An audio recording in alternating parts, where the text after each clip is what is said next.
start another setting here. And now that I've finished a little bit of that, sort of my hosting duties, allow me to welcome everyone. Welcome to today's program of the Trinity Alps Chamber Music Festival. My name is Ian Scarfe. I'm the director of the festival, and I'm the founder. 2020. This is our 10th season as a classical chamber music organization based in Northern California.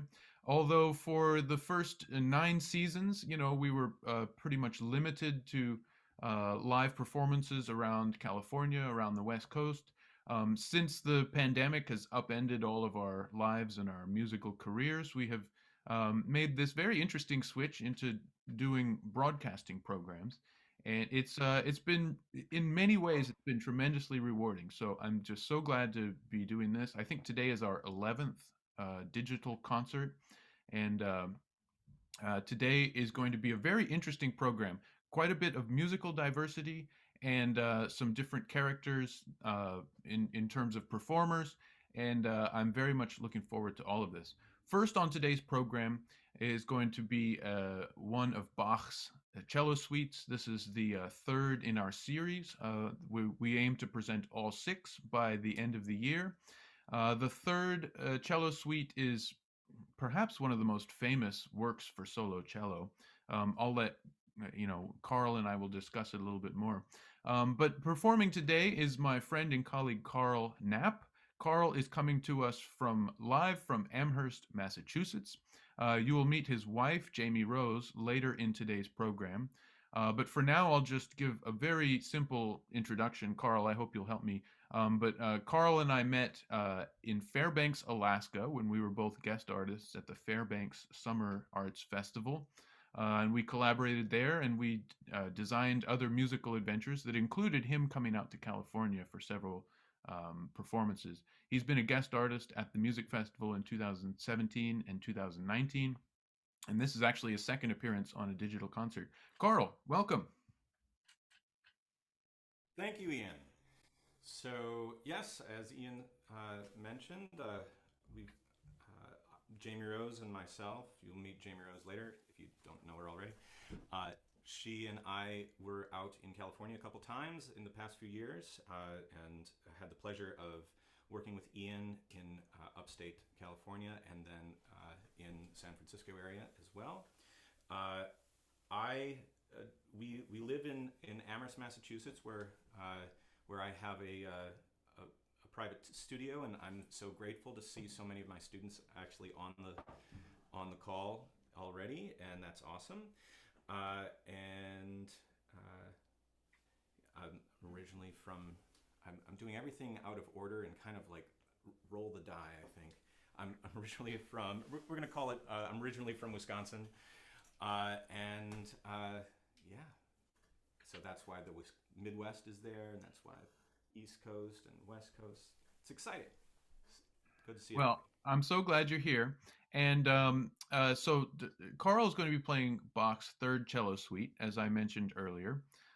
We have a request if we can bump up the volume, Karl. Do you mind doing that with me? Um, just for Is our that better?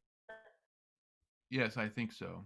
Just for our That speaking portion, I think going perfect. back to our settings for the music is good.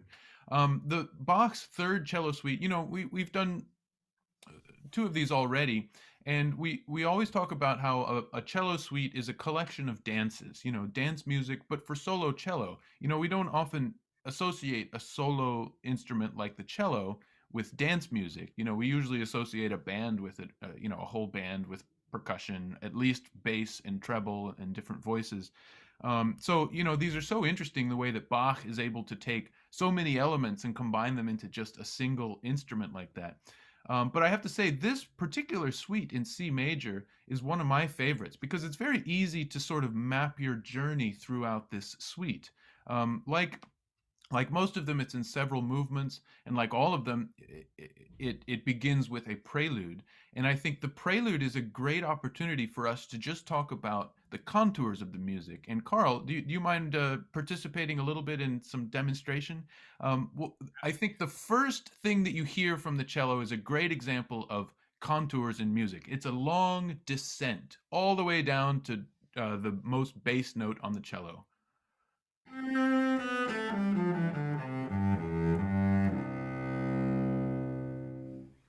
And that low C string, I don't know.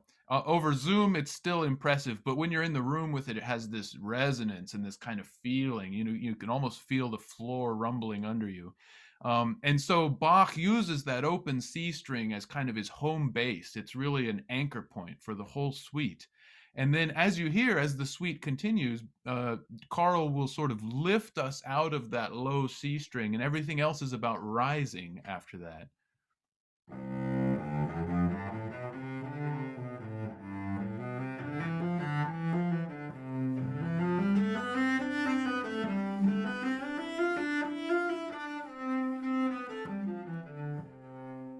I think that these things are so great because, normally we just let the music sort of wash over us.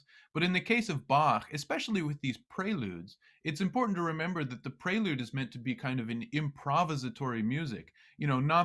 Not to suggest that Karl should sound like he's improvising, but the spirit of it is very kind of spontaneous. And having a little bit of direction throughout this improvisation is important. By the end of the prelude, you think you're going to return to that low note, that little anchor point. But I love at the end, there are a few little moments where Bach sort of fakes us out, where we almost get to the C, but then there's an unexpected chord that kind of comes out of nowhere. Those I always remember those moments because it's like he catches me by surprise every single time, even though I've heard the piece, perhaps 100 times. Do you think it's worth demonstrating that, Karl, or do you think those will be self-evident? Well, one of the things that I like to note is at the beginning, at the very beginning, we start with that big C major scale, just home key for the whole suite, but also the instrument itself. Traditionally, this is our lowest note, and it's so, as Ian mentioned, it's our home base, it's our anchor, and Bach, over the course of the movement, will take us through a bunch of different places and finally ends up gradually arriving back at that C. And, at the beginning, we had the big scale down to the C and then rose out. He, at the end, arrives at that C, and we've got the rise out, and then in reverse, ends with that scale. But there are at least 3 false endings, which is, or maybe just 3 endings. But anyway, the point is, when you get that scale the first time, at the end, after the rising out, it's so, it's wonderful because you're expecting it, and then there's that improvisatory nature of it. Just doesn't, it's playing with expectations, and one of the wonderful things we enjoy about Bach. So That's a great way to put it. I love that. As we mentioned, we're only talking about the prelude, just the first movement of this wonderful suite. But I think that listening in this way, finding, different ways to sort of track the plot of the action here is just a great way to approach all the movements. So after the prelude, there's a collection of dances. There's the German Allemande, which is very elegant and sort of in a proper way. There's the French courante, which is a little bit more dashing and perhaps lively. There is the Spanish saraband, which is the traditional slow and sometimes a little more melancholy in its feeling. And then what else does this one have? Is this one of the ones with minuets? Tell us, Karl. Raise this one. Bourrées, a This pair one of has bourrées, yes. And then finally, when we get to the end of the suite, the last movement is a jig. A jig, like the English or Irish jig, is a little bit of more of a chance to let your hair down and really sort of let the music fly off the page. So I think that's enough of an introduction. I'm so much looking forward to this, Karl. I wish you a great performance, and I will take my spotlight off here. Enjoy this. all right. Thank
Bravo.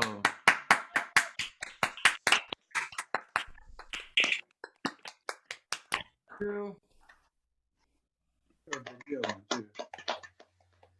Oh, you know, you really get a better view than we did at the concert. Bravo, bravo, wonderful. Bravo, bravo. Carl, what a wonderful performance. Thank you so much for that. By the way, Carl, you ended up muted along with the rest of us. I'll mute myself now. Anyway, thank you so much. That was wonderful. Now, ladies and gentlemen, we will hear from Carl a little bit later. His wife, Jamie Rose, will join him for a duo performance. But before that, it is my pleasure to introduce you to another one of our colleagues and the other special guest for today. That will be my friend and colleague, Roseminna Watson. Hi, Rosie. Hi. Just a reminder, maybe go for the headphones while we're just getting checked in here. Oh, right, yes. Um,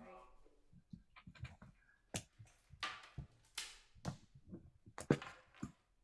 Now, Roseminna Watson is a violinist in Providence, Rhode Island.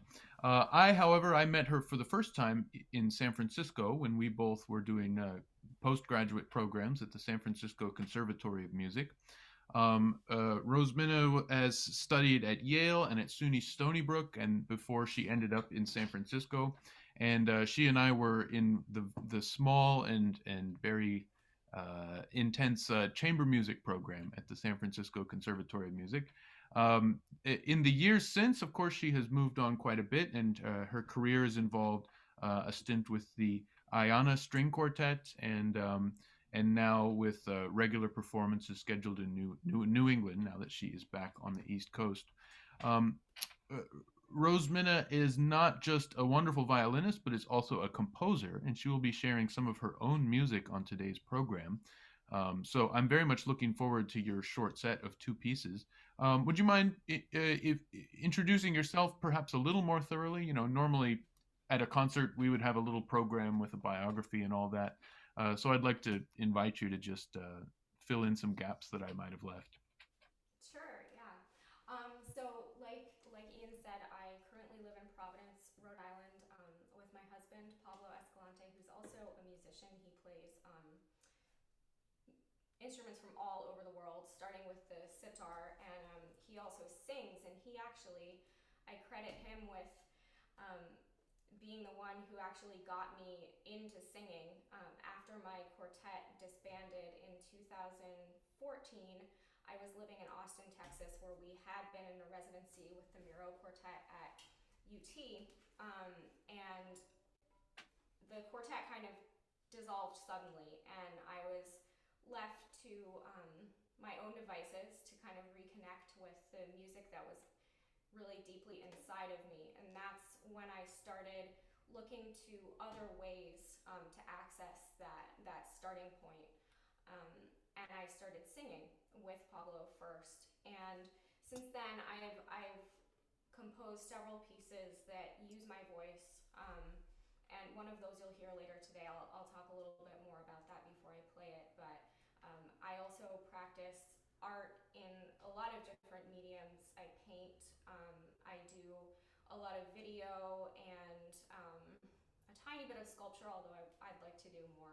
And of course, my main thing is still the violin and music. So um, it's really great to be on here today. Ian, thank you so much for inviting me, and Karl, I loved your Bach. It was gorgeous. So.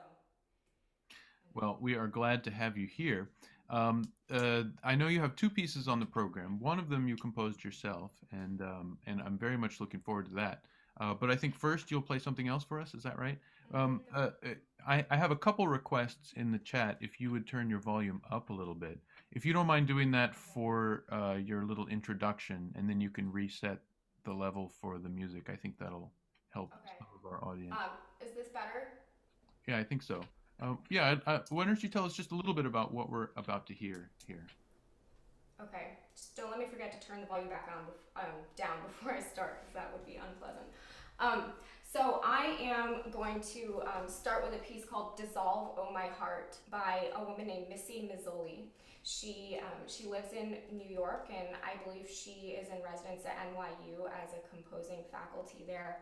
And I recently discovered this piece, and about maybe 2 months ago, and I just instantly fell in love with it. It's actually continuing on the thread with Bach. It's based on Bach's very famous chaconne for the violin from the D minor partita. And it was written originally for a project that was commissioned by a violinist named Jennifer Coe, who is known for being kind of a pioneer in the contemporary music scene. And apparently one evening, Missy and Jennifer were having cupcakes and Chinese food, and Jennifer told Missy about her project called Bach and Beyond, where she was commissioning living composers to write music based off of Bach's music. So Missy said that she was quite intimidated because Jennifer specifically mentioned the chaconne, which is just one of the, I'm sure many of you know that work. It's monumental, and it's extremely pivotal throughout music history. Many pieces have been based on it and around it since. but she accepted the request and she embarked on writing this piece. And I want to just read you what she says about it because I really think that's helpful. Hopefully I'm not going to drag my computer over here with me. So she says, "Dissolve, O my heart" begins with the first chord of Bach's chaconne, a now iconic D minor chord, and spins out from there into an off-kilter series of chords that doubles back on itself, collapses, and ultimately dissolves into a torrent of fast passages. The only direct quote from the partita is the first chord, which anchors the entire piece, even as it threatens to spiral out of control. The title comes from an aria in the St. John's Passion, but has many potential interpretations. And the St. John's Passion, of course, is also by Bach. So, yeah, I think other than that, the piece speaks for itself. You'll notice that in the beginning, I'm gonna start off with a leather mute on my instrument. And at the end, you'll notice a much larger mute that it calls for. This is a rubber practice mute, and it's specifically noted in the score. And you'll be able to hear how that completely changes the sound of the violin. Wow, thank you so much. That's a great introduction, and especially I think, when you introduce contemporary music, sometimes a lot of people don't really know what they're going to be hearing because contemporary music has such a range. And I think that you tied it into this historical reference of inspiration by Bach and the Bach chaconne. Even though I don't think any of us expect it to sound like Bach, I think just having that historical reference is very helpful. So let me just remind you to reset your microphone. And then I have to say, I'm really looking forward to this. I'm aware of Missy Mazzoli and her music, but I've never heard this work before. So this will be a first time for me. I'm excited. Yeah, I just love this piece. And the last thing I'll say is that you will notice that the piece, although it doesn't sound like Bach, it is filled with these open chords, meaning like chords that have a lot of perfect fifths and perfect fourths in them. And that is very referential to Bach as well without being a direct quote. So yes, let me turn the volume down. And I think it was right about here.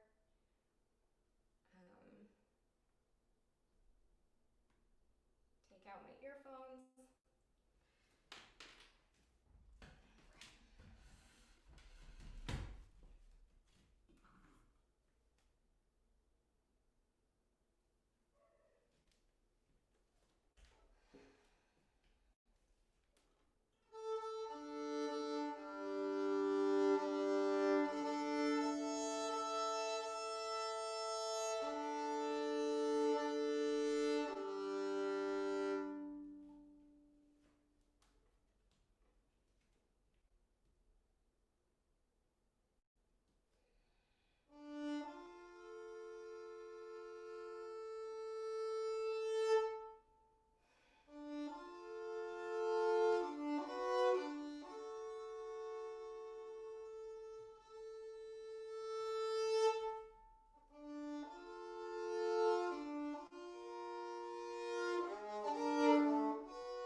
She's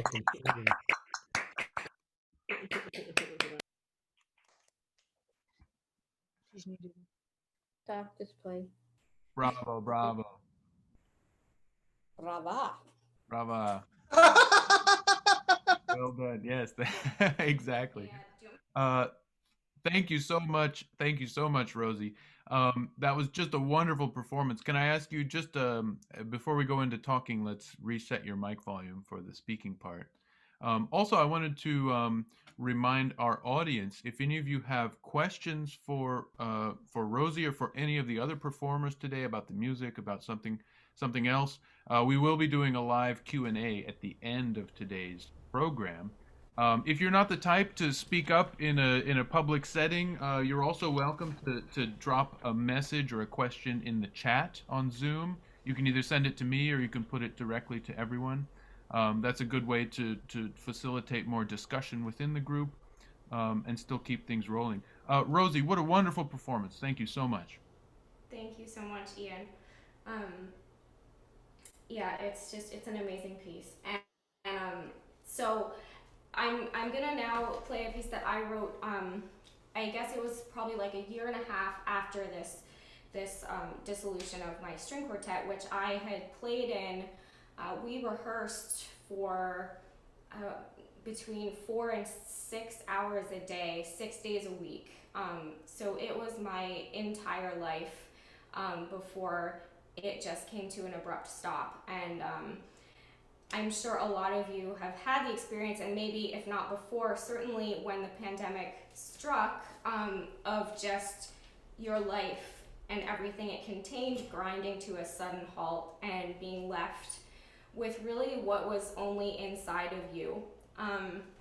And so I had known for a long time that I wanted to write a piece for myself to play on the violin, but I did not know that I would end up using my voice along with the violin. And it just kind of happened organically. I was spending a lot of time practicing Bach, solo Bach, because I was alone, and I was also simultaneously working on a set of miniatures by a very old but living Hungarian composer named György Kurtag.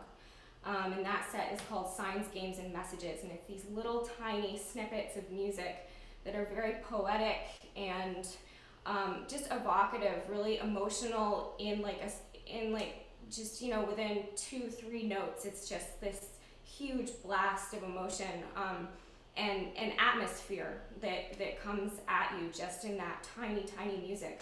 So I was fascinated by that, and it just kind of absorbed the Bach and the Kurtag. It wasn't very conscious the way I wrote this piece. I just kind of tried to open myself up to what wanted to come through and come out. And I started putting on a recorder in my bedroom when I would practice, and just later I would go through and I would find what sounded just interesting to me, and I would just cut it out and put it somewhere and save it. And so that's kind of the process of how I wrote this piece.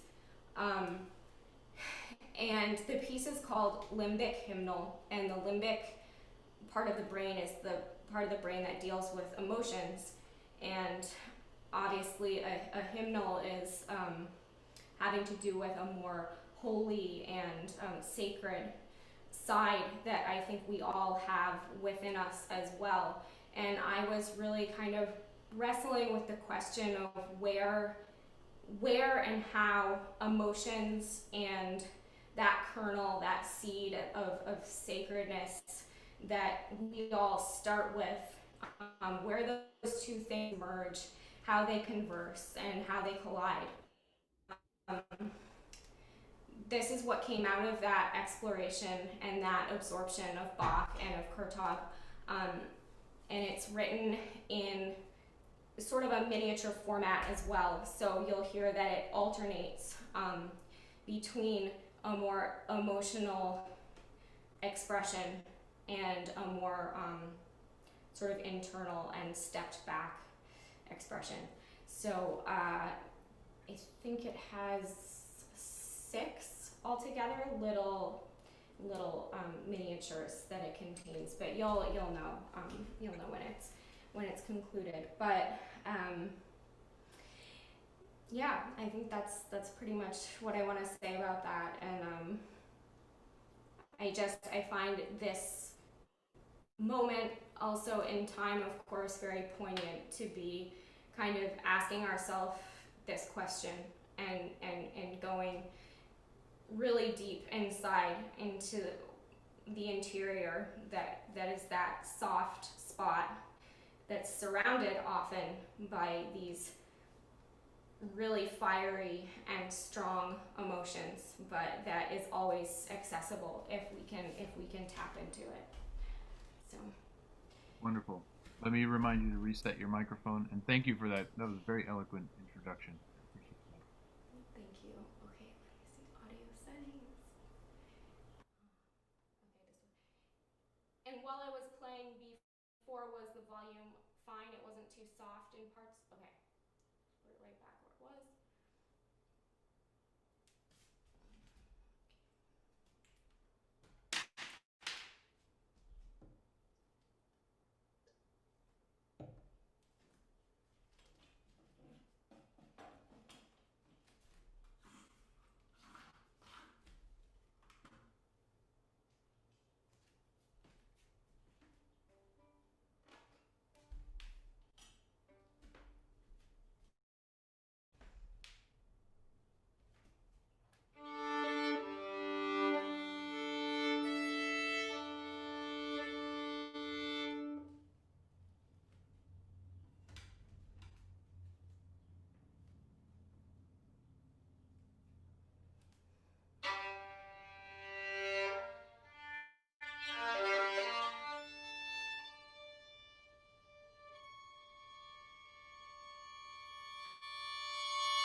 We should unmute.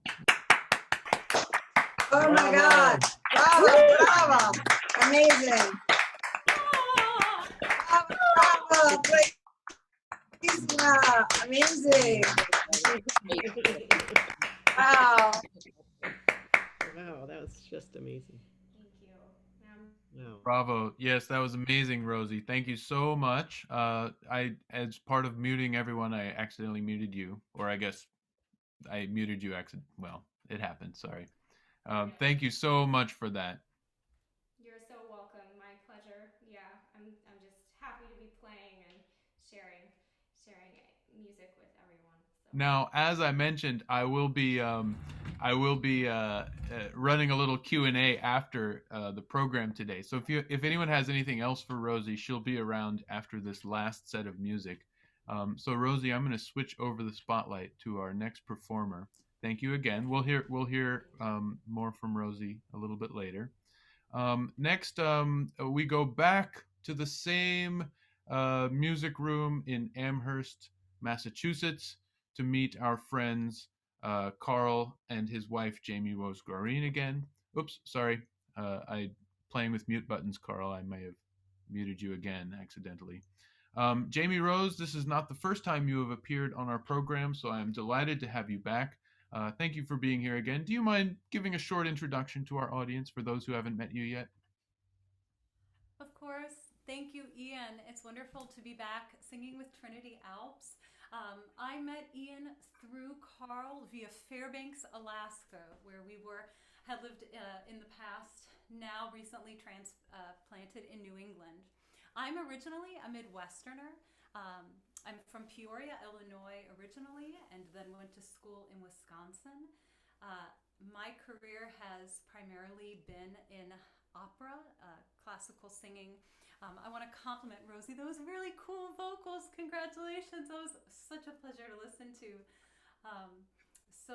My career has primarily been in opera, and these past few months have been so difficult for us singers, not being able to be close to and collaborate with orchestras and our pianists.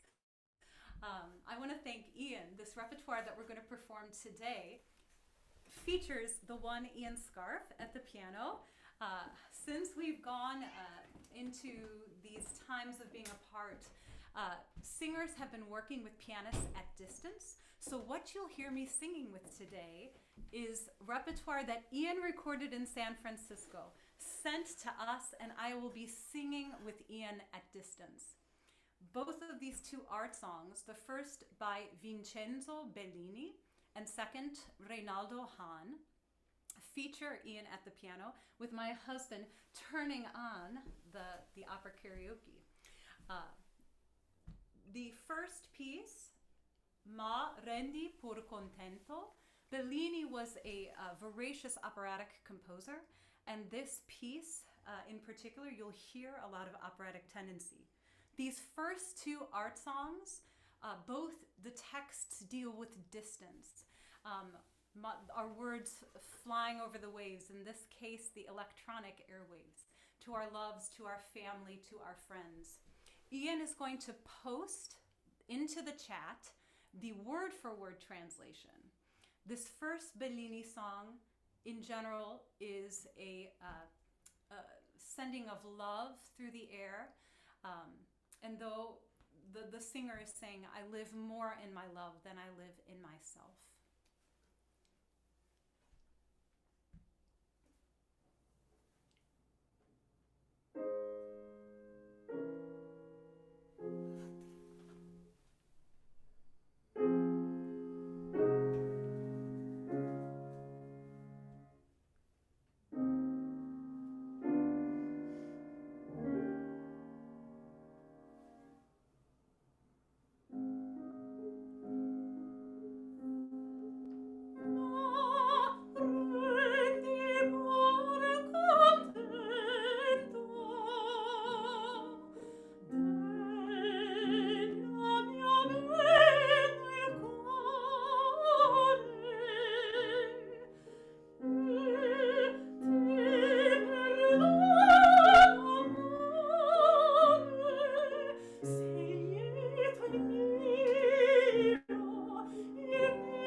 You do alte.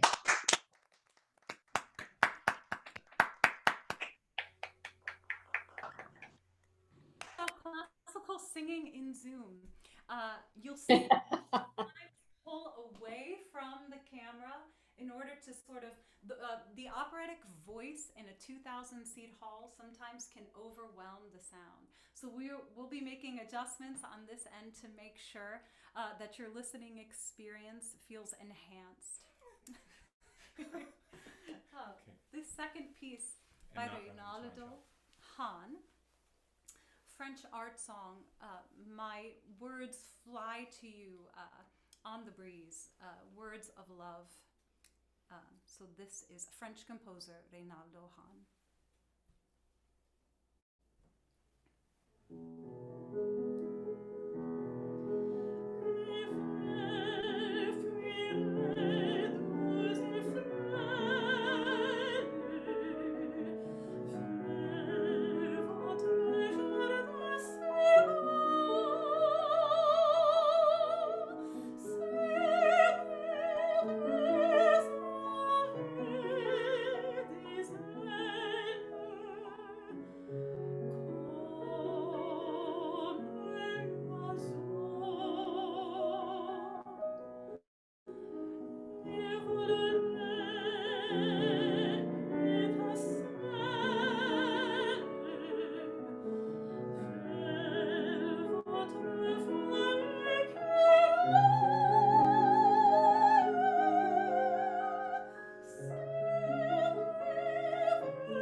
Thank you to Ian for making these piano tracks.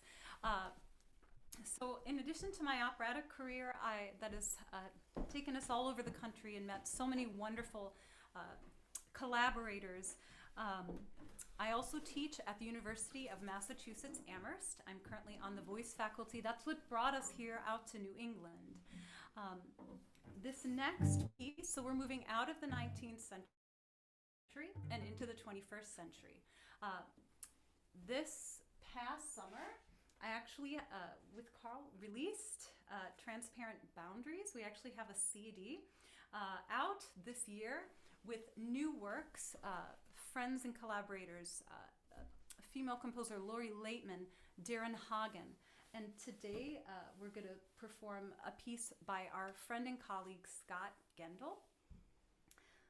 This song cycle, Accustomed to the Dark, is based on poetry by Emily Dickinson. And Emily Dickinson, of course, has close ties here in Amherst, Massachusetts. I pass her house on the way to work every day. And so it was important to me to incorporate and commission works that used her poetry. This is number 4 in the song cycle that's featured on the CD, and incidentally, got a great shout out in Gramophone magazine in September. So we're really thrilled to be presenting Scott's music today to you. When we requested the commissioning of this work, I asked Scott, do you think you could write something that would just be Karl and I? No offense, Ian, or to our pianist, but we wanted a piece that we could perform just together. So what you'll hear in this piece is actually the cello treated more like a guitar. You'll hear some sort of Spanish flair in the accompaniment. And so I hope you enjoy it. Again, this is Accustomed to the Dark. The entire poem will be in the chat, so you can follow. All right, test our levels. Okay.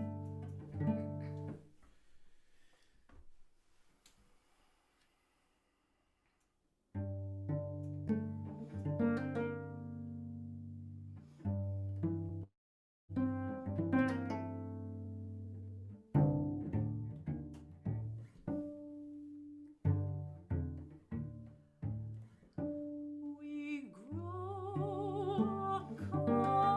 accustomed to the dark when the light is put away, as when the neighbor holds the lamp to witness her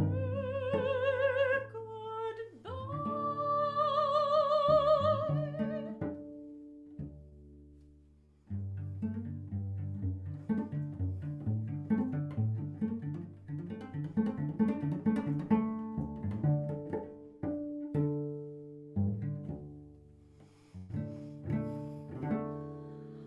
A momentary uncertain step, for knowledge of the night.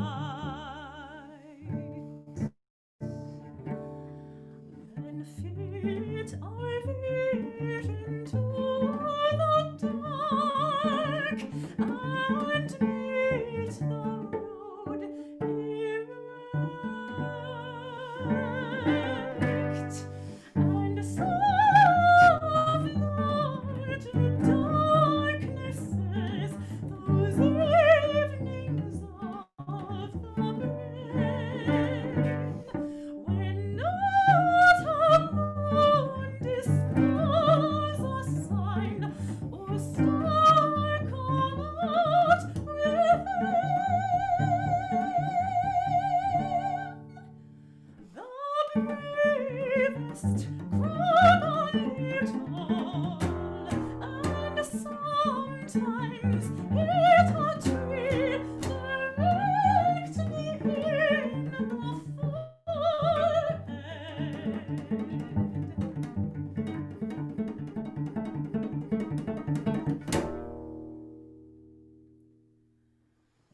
But as they learn to see,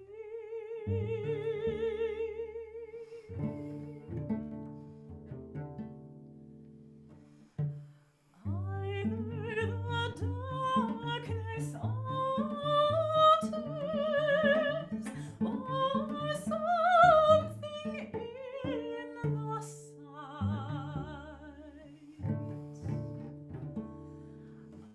adjusts itself to midnight.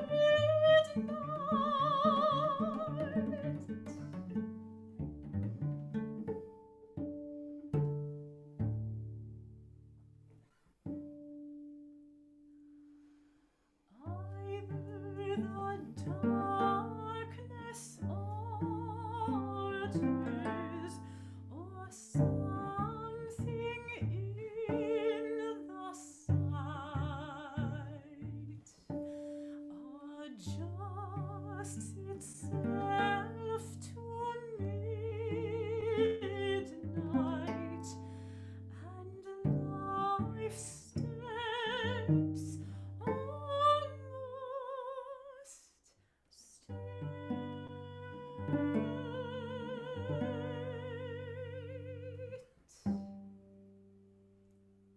Grow accustomed to. Bravo.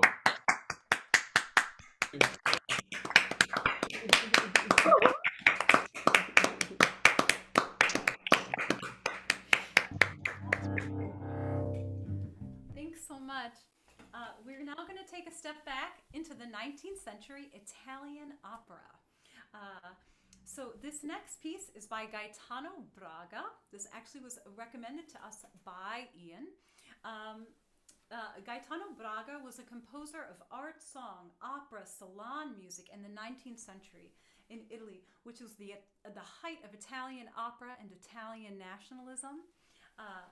And in this piece, again, Ian's going to put the text in the chat, but in general, some people say that this is the Italianate version of Ölkönig, which is actually an art song by Schubert.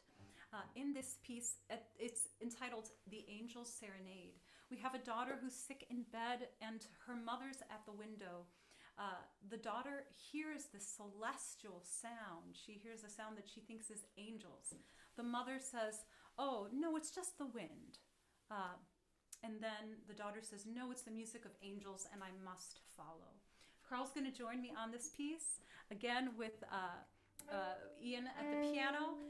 And Gaetano Braga was actually a cellist, so wrote this for cello, soprano, and piano.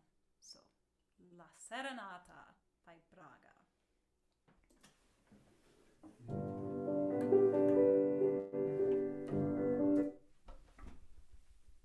going to do one sound adjustment.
Bravi, bravi. Brava.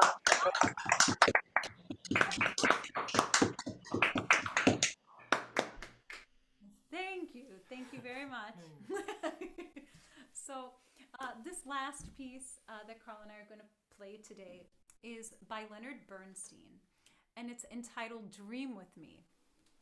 Interesting, this piece was originally written by Bernstein for a stage production of Peter Pan in the 1950s.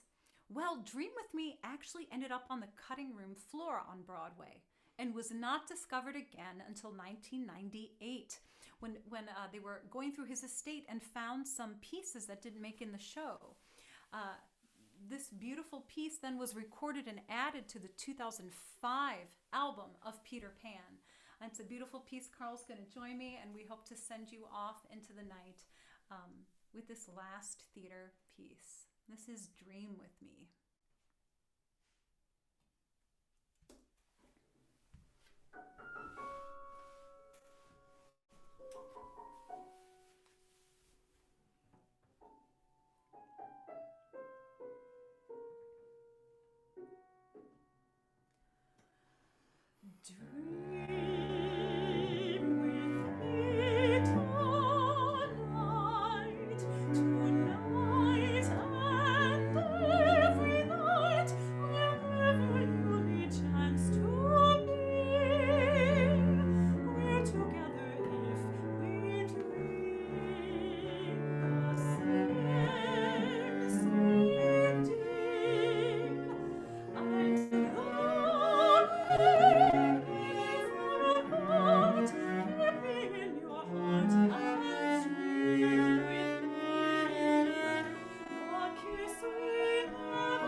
Didn't know that either. Bravo.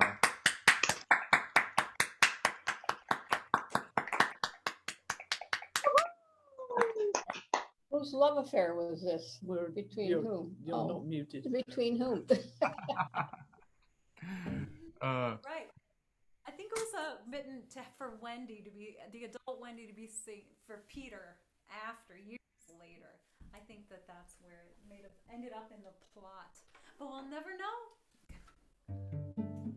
Well, Jamie Rose and Karl, thank you so much for that little set of chamber music, of real chamber music for voice and instruments. I'm so glad that I could contribute some piano music for this program. I have to say I was laughing at times because there are moments in some of that music where the piano just plays a chord, and while the singer takes a moment and hesitates on some notes. And I remember when I was recording that thinking like, how is Jamie Rose going to do this? Is she going to be this long or a little longer? Whatever, I have to just go. And so there was a lot of guesswork involved in my end of the collaboration. And then I think your job ended up being to basically follow the pianist, which is kind of the backwards of what's normal. But like following the conductor, this is imitating life. We in art, we adapt, we evolve, we continue to thrive. My students are doing the same thing. This is the imitating of life. They're getting the recordings from their accompanist. And I tell them it's just like following that conductor. You're sort of following the stick. It's a different set of skills, but to be making music that's our heart song. And this pianist was extremely consistent. So yes, every time it came out the same. Well, we've had a very full program with so much music all over the place, really. But I hope you'll stick around for just a few minutes. Some of our audience may have some questions. We could facilitate a little moment of discussion. I'll invite Rosie to join us again on the spotlight. If anyone has questions for any of our musicians, I encourage you to, I believe you're able to unmute yourself and speak up. You're also welcome to drop something in the chat if you like. Either way, that is just a nice way to have a little discussion here. I have a few comments that have popped up. They are almost entirely compliments. Jamie Rose, your voice brings such joy. That's from Holly Field. I have to say, I really agree with that. I have another comment about Scott's composition, Scott Gendel's setting of Emily Dickinson's poem. From Clyde, he said it was a wonderful piece and an interesting use of the cello. I was surprised when you put the bow down entirely and you played the entire piece just plucking on the strings. I really enjoyed that. I see another thank you from Karina Epperlein about the music. Thank you for all of the gems and different pieces on the program. I have an interesting question. This is from another musician. This is from Kobina. He says, how do you get over your fear of playing in front of people? I think all of us probably have a different answer to that, Kobina.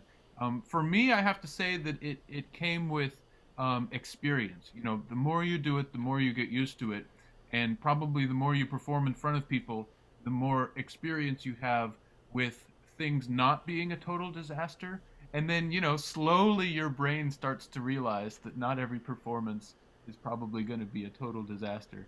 Do you have anything to add to that about, what we call performance anxiety, Jamie Rose or Karl? imagine you're on a Zoom call and you can't see anybody.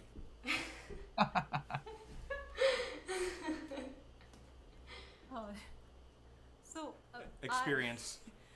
I would say, in opera, opera is so different. My career started in opera in 2001, probably 30 Meredith Figaro's. I would say opera is less nerve-wracking because before you step out in front of that 2,000, 3,000 seat audience, you have done the show 100 times. I find chamber music more nerve-wracking because it's much more intimate. I'm not hiding behind a wig and a huge period costume.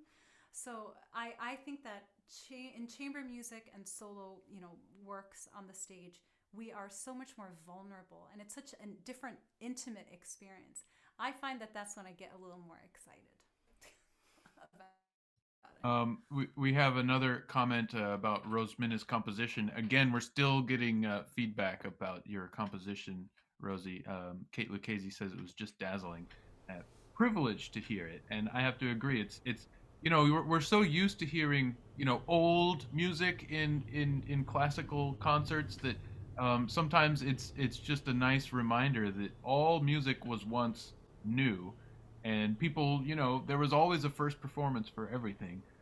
So not that today was a first a premiere of your piece, but it still feels refreshing to have something that's still wet ink, fresh off the paint. Thank you so much.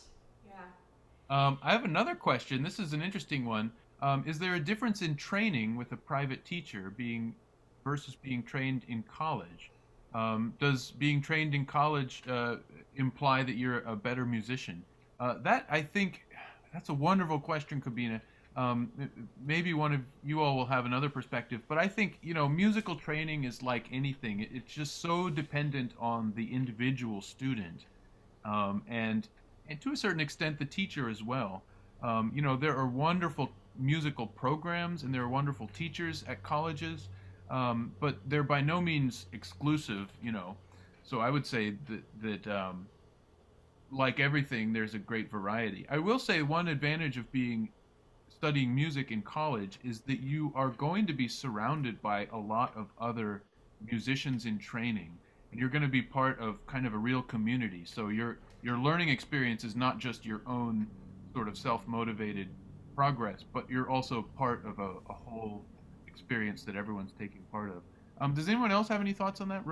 Rosie, you've been to so many different college programs. Perhaps you have. I mean, for me, it's yeah, I would say similar to what you said. Studying privately was definitely a prerequisite for me being able to be where I was when I entered college and graduate school. So I certainly wouldn't have been able to learn my instrument to the degree that I already had when I entered college if I hadn't studied privately. But then being surrounded by peers doing the same thing and involved and engaged in grappling with similar difficulties and inspirations definitely just expanded my experience incredibly. Especially, I would say, when I went to the chamber music program with you in San Francisco. That program was just so, there was such a wide range of music that we were exposed to that I wouldn't have been just with a private teacher, and also just playing with such a variety of colleagues and guest artists as well. People coming in from all over the place was just such a pivotal exposure for me, I think. Yeah, I think that's well said. So I don't know if Kobina is hoping for inspiration from any of us. I think the short answer is that most of that inspiration is going to come from you. If you have an opportunity to place yourself in a community like a university or any kind of musical, group, then that'll probably add to your inspiration. But I wouldn't say it's an exclusive thing. Rosie, I had another question for you, because I know that since the pandemic has begun, that you have several different musical and artistic projects that you've started, with one in particular that I even sent a little contribution to. Do you mind telling us a little bit about that? Because I'm sure some of our audience, as soon as we're done, they're going to go and look you up, and this might steer them in a particular direction. Yeah. So back in March, right after the lockdown orders went into effect in the U.S., I was just hit with it like everyone else, and I thought, oh my God, what am I gonna, how am I gonna keep myself going? I've already been in a very isolated place musically for quite a while now, going through this process that I mentioned before. And so one thing that I had done previously just with myself in composing and playing around and trying to expand my creativity was I would record things and then layer on top of them with myself, and often I would do it without listening to what I was recording over, or I would just make a mistake and suddenly it would be playing with something that I completely didn't intend, and I would be like, oh, that sounds really cool. I want to use that for something. And so this idea of layering and of the unexpected kind of spurred me to start asking a few of my friends who are musicians to participate in a project that I later ended up calling Pandemic Polyphony, where I started sending people little short tracks of music that I had made up here in my house. And and then asking them to add a layer to it.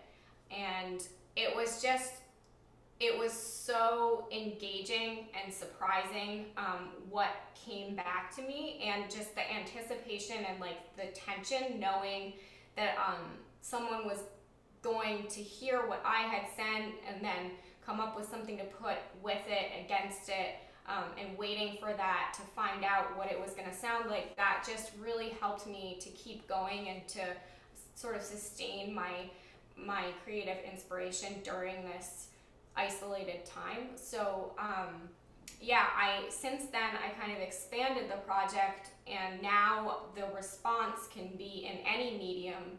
So I've done a few of these with painters.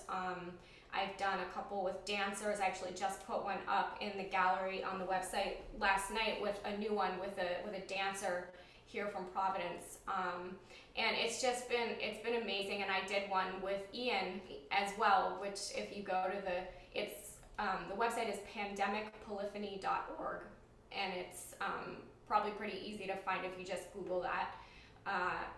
But yeah, it's ongoing. So if anyone also on here wants to participate, this is ongoing, and it's just like there are limitless possibilities with it. So yeah. Well, that's exciting. I mean, it's not often that you attend a concert as an audience member and then get an invitation to participate in something.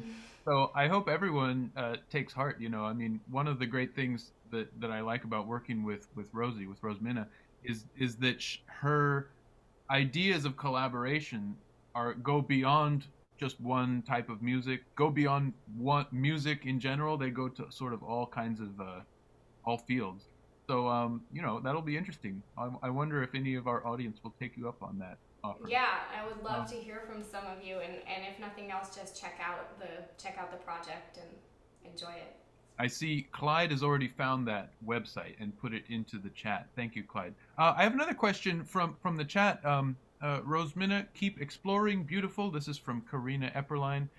She asks, what compositions are you working on now, if anything else? I suppose that pandemic polyphony would be one answer to that, but is there anything else in particular? Are you planning a grand opera that we can present perhaps on Zoom? Well, funny that you should ask.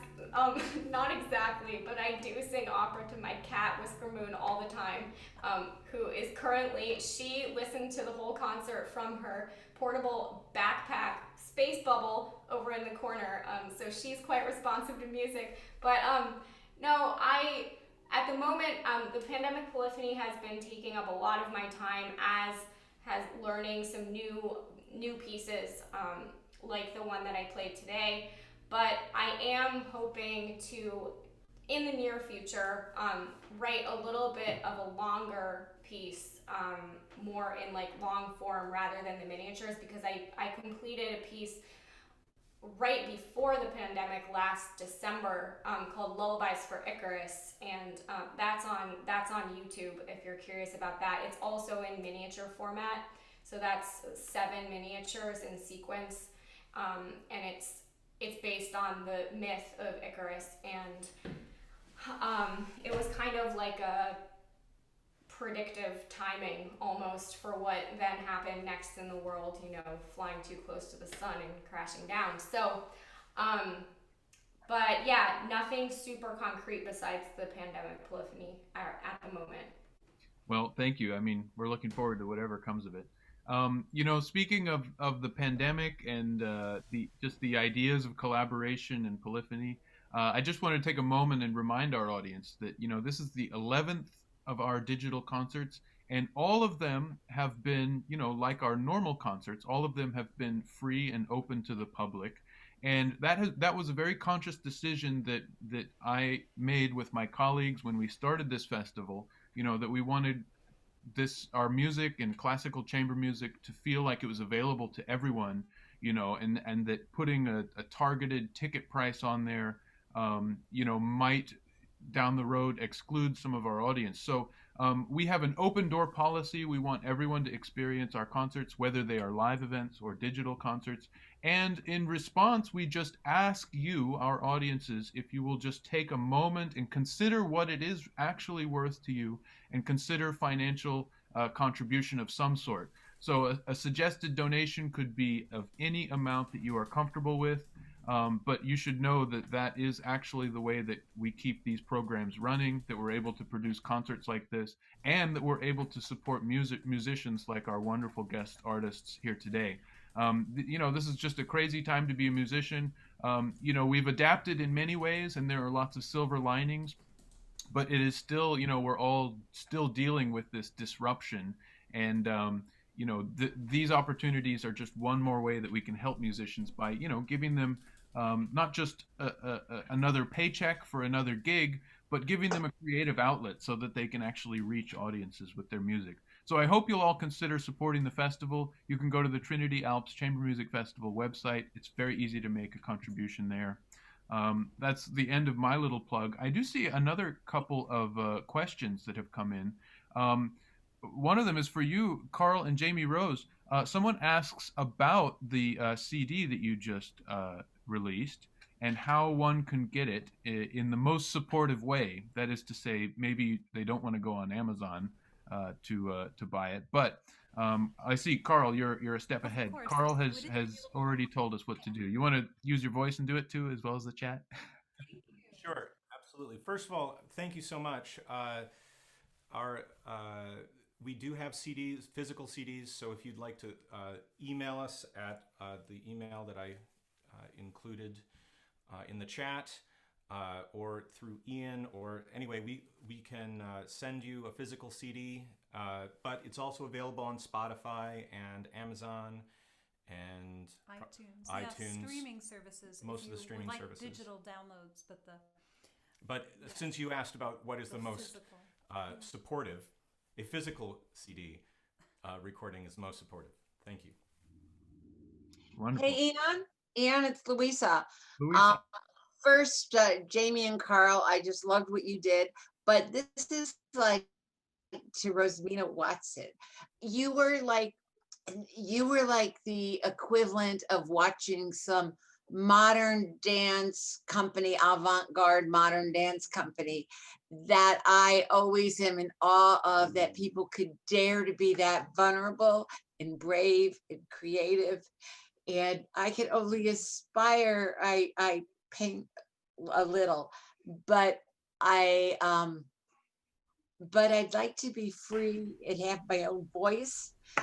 And just seeing how, what you did with your voice and being uninhibited and playing like both hands on the violin, playing and singing, and to have your brain all that coordinated and to be that uninhibited was just amazing. So I just wanted to tell you. Well, thank you so much. That means that's like the epitome of the best thing that someone could say, I think. And I'll just say that, referencing back to one of the first questions of how we all get over our fear of playing and performing in front of an audience, it has to do with your comment, because what I try to do, I get afraid to play in front of people pretty much every time. Sometimes it's really unpredictable. Sometimes it's like all of a sudden the moment comes and it just doesn't feel scary. It doesn't feel nerve-wracking at all. But most of the time, for me personally, the moment comes and it feels like the first time again. So what I try to do in order to make myself uninhibited and to fully express what is inside of me is that I try to just use that fear to recognize that what I'm ultimately trying to do is not about me. It's really about about tapping into and channeling something that is far bigger than me, that I have actually nothing to do with. And so I approach it more and more as trying to, rather than thinking of it as my own voice, I think of it as erasing myself, so that the voice that's in there can just come out. And I mean voice in all of these aspects, of course. But so I would encourage you and everyone to just, search for that impulse that's inside of you and just go with what you hear, because that is the ultimate truth, and it's in there. So it will come out if you allow it to. Thank you. Thank you. Thank you, Ian, for putting this together, and all of you musicians. Thank you. Yes, that was wonderfully said. Thank you for that question, or that, expression, Louisa, and thank you for that response, Rosie.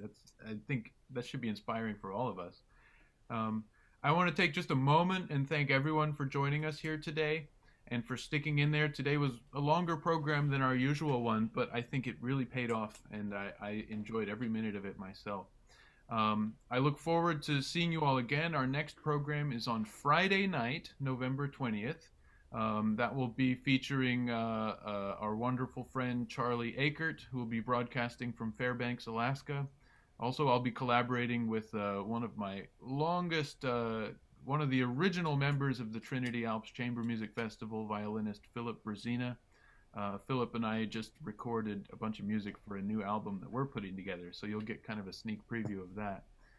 That's on Friday, November 20th, so we get, almost 2 weeks off.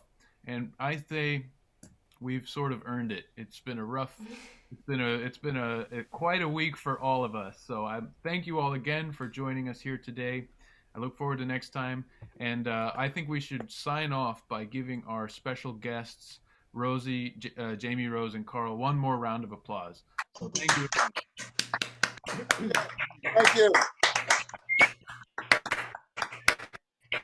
Karl and Jamie Rose, that was absolutely gorgeous.